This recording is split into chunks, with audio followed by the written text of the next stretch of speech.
Alright, Filipino reaction. Okay, reaction video time mga kaibigan. Dito sa news na si Pres X Duterte ay kinundi na daw ang pag-assassinate kay Donald Trump. Ito mga kaibigan ay trending sa Pilipinas ngayon. Nakisa si dating Pangulong Rodrigo Duterte sa pagkondena sa tangkang assassination kay former United States President Donald Trump habang nagsasalita sa isang campaign rally sa Butler, Pennsylvania bandang gabi nitong Sabado, July 13. Ayan mga kaibigan, na narinig natin si Pres X Duterte ay kinundi na daw niya ang assassination. Ibig sabihin, ito si Donald Trump ay binaril sa tainga.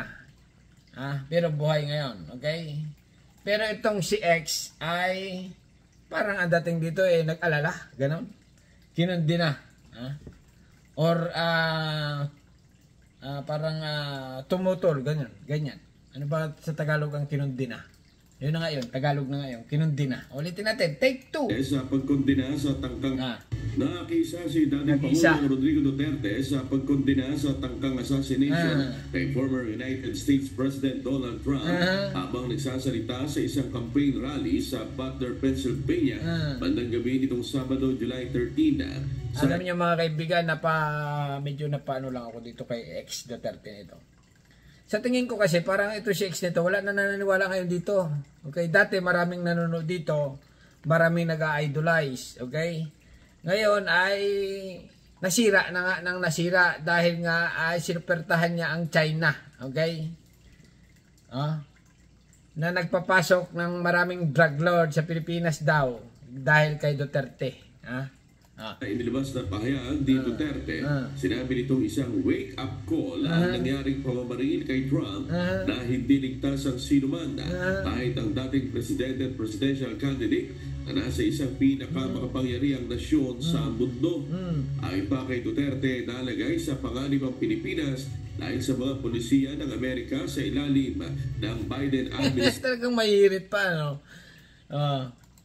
Partikular na ang paglalagay ng missile system sa Ilocos Norte. Ganon. Ito talaga si X na ito. Sari-sari. Basahin na natin comment nito. Sigurado ang comment nito puro bad.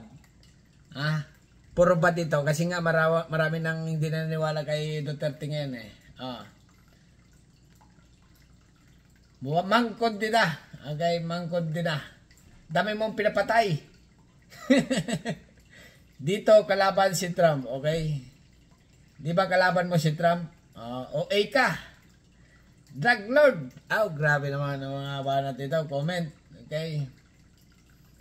Duterte, huwag ka magpaniwala dyan. Ganon.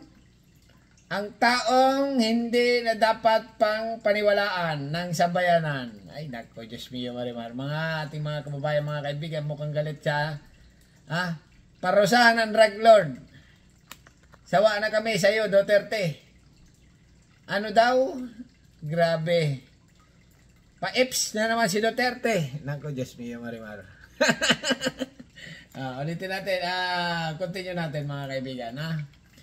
Itong si X. Isang campaign rally sa Butler, Pennsylvania bandang gabi nitong Sabado, July 13. Sa inilabas na pahayag di Duterte, sinabi nitong isang wake-up call ang nangyaring pamamaril kay Trump na hindi ligtas ang sinuman kahit ang dating presidente at presidential candidate na nasa isang pinakamakapangyarihang nasyon sa mundo.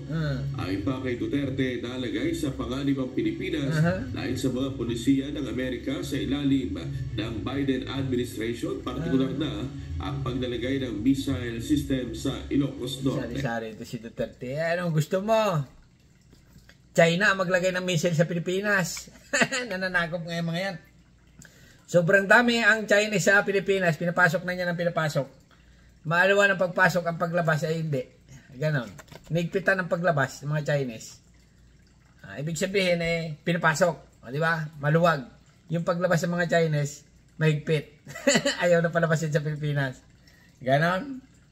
Grabe talaga ito si X nito. Hindi anya biro ang pag-aalalang dulot nito sa mga Pilipino dahil magiging punteriya ang bansa oras na sumiklab ang gera. Nako, sari-sari ka. Paano magkakagira sabi nga ng China ayaw din nila ng gira. tamang buli-buli lang. Nananakot lang ang China. Ha? Ganon din naman ang Pilipinas. Sabi ng Pilipinas, ayaw rin namin ng gira. Parehas lang, ayaw. Ito naman si Duterte, nagpapanik na agad, di ba? Ha? Kung magkagira man, ay bahala na sila. Amerika ang ano dyan, okay? Bahala na sila. Gira yan eh. Okay, pero dito lang tayo dito kay ex-Duterte na ito. Kasi nga mga kaibigan, sa totoo lang, kahit dito sa abroad, sa mga inasabi dati, yung mga sinasabi ni Duterte, marami ang nakikinig, marami ang naniniwala. Ngayon, wala na, lipas na mga kaibigan, hindi na siya pinaniwalaan kasi nga natuto na ang tao daw na itong sinasabi ni ex Duterte ay wala rin naman katuturan. Okay? Wala nang katuturan. Kaya itong kanyang kinukundina ang tangkang assassination kay Trump. Ganon. Dami niyang pinapatay. Mahirap magsalita. Alright? Hanggang dito na lang mga kaibigan na talaga namang nagte-trending ito sa social media. Okay, subscribe. Yung balita. Pero yung si X na nagsalita, hindi siya trending. Kaya itong balita lang. Alright? Hanggang dito na lang at subscribe channel. Ano masasabi nyo? Comment kay X. Okay, bye-bye.